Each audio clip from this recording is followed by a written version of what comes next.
Hola, mi nombre es Pamela Espino, pero me conocen como Chica Espinaca. Soy ilustradora y artista cómic.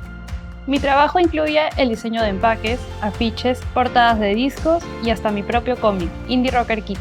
He sido reconocida con los premios Pentawards Platinum y Lat Awards.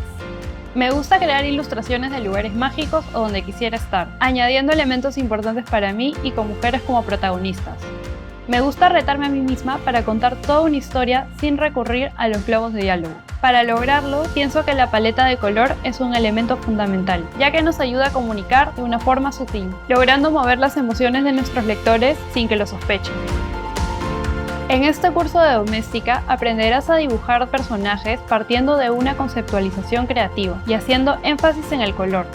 Como proyecto final crearás tu propio personaje, lo situarás en un escenario que refuerce su personalidad y le darás el color que mejor exprese lo que quieras transmitir. Comenzaré por mostrarte cómo organizo mi área de trabajo en Procreate y las herramientas que usaremos para darle vida a nuestro personaje.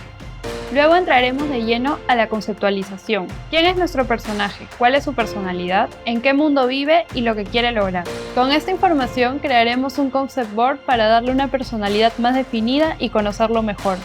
Después plasmaremos estas características en una ilustración. Definiremos su cuerpo, sus expresiones y diseñaremos una escena particular que pueda habitar. Más adelante veremos todo lo concerniente al color. Aprenderás un poco de teoría de color y te enseñaré a escoger la paleta adecuada. Pasaremos a aplicar color a nuestro personaje y la escena, complementando todo con luces y sombras. Finalmente puliremos detalles y le daremos los acabados necesarios a nuestra ilustración. También te enseñaré la mejor manera de exportar tu imagen y compartirla en redes sociales. Al terminar este curso, sabrás crear tus propios personajes y compartir tu visión personal con el mundo.